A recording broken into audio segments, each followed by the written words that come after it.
Good morning. This is Drew Edwards from the Hamilton Spectator, and I'm in Regina for the Grey Cup.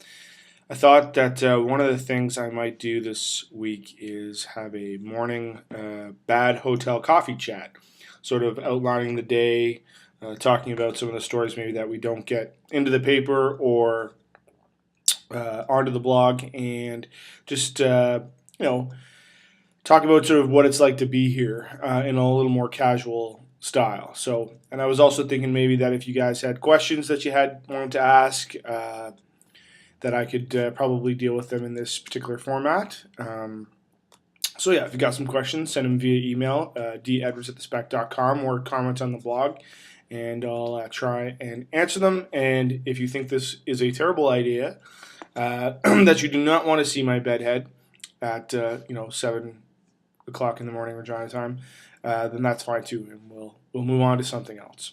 But bad hotel coffee is a staple of the road, and it's the same in Regina as it is everywhere else. So I arrived late last night around 11:30, and on my plane there was a really nice Tiger Cat fan. I was actually sitting next to her. She couldn't remember how many Grey Cups she'd been to, and she also had been a season ticket holder at Iverwin. She couldn't remember how long that was either, but was coming to Regina even before the Ticats were in it. They don't have a ticket. Her and her daughter don't have a ticket to the Grey Cup. They're just coming for the festivities and to enjoy themselves, and that's a very common CFL experience. You'll talk to tons of people who just come every year, regardless, and she's not planning to go to the game, doesn't want to sit out in negative 10 or 15 degree weather. We'll watch it somewhere with other Ticat fans if she can help it, or with her family, and that'll be fine. So Brian Williams was also on my plane from TSN, and he is one of the nicest guys in the world. What you see with Brian Williams on TV is pretty much how he is in real life. Air Canada lost his luggage, and he was so cool about it. I would have just lost my mind. He had a longer day yesterday than I did, which was hard to do. And he was just the most magnanimous, friendly guy. Now, I think he realizes that everyone knows who he is, and therefore it's hard to throw a temper tantrum and not show up on the Canadian version of TMZ. But he's just a really super nice guy. My hotel, very pleasant, good size, no big deal there. You always worry at the Grey Cup what your accommodations are going to be like. I'm going to be here for 6 days.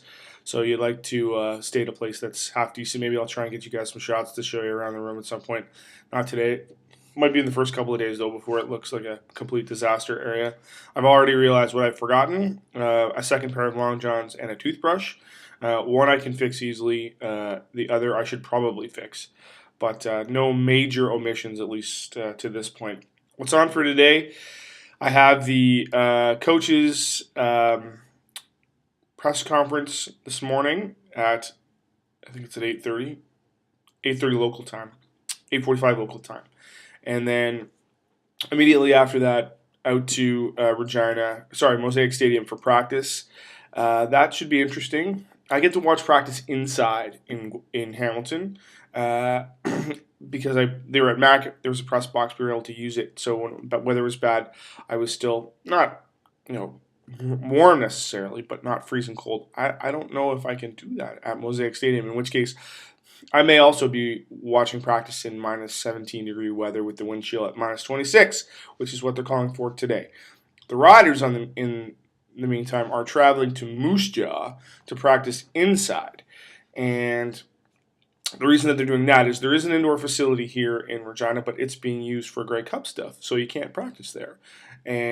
But they want to practice inside because the weather and the wind is going to be an issue. I'm going to ask Kent Austin about why he's doing that, but my guess is that they want to get acclimatized to what it's going to be like. He wants them to practice in the cold weather and see the stadium and just get their headspace into what it's going to be like to practice in really, really cold weather, because you might actually practice, or you will probably end up playing in really, really cold weather. And the faster some of those American guys who have not experienced this at all ever before in their lives need to sort of begin that adjustment process. So, lots of news coming out of here today, hopefully. Steve Milton arrives tonight, and photographer Barry Gray is on his way as well.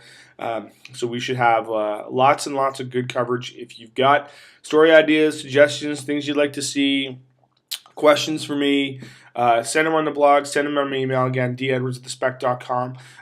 Yes, I do have something of a small cold, but that's kind of par for the course at this time of year. I've been going great guns basically for a month, so eventually it catches up with you. It might actually not be a bad thing because it'll probably keep me from behaving crazily at night, and that's in this case probably a good idea. This is a marathon, not a sprint. It's the Grey Cup, and my team's here, which means I usually work pretty hard during these Grey Cups because I think it's important to give people a sense of what's going on here. And I really had to dig for stories. I don't this time around, but I still think that this is the most important thing I've covered in 5 years on the beat. So I really want to do a good job on it. So lots of stuff this week. Make sure you send your questions if you have them, and we'll chat with you later. Bye.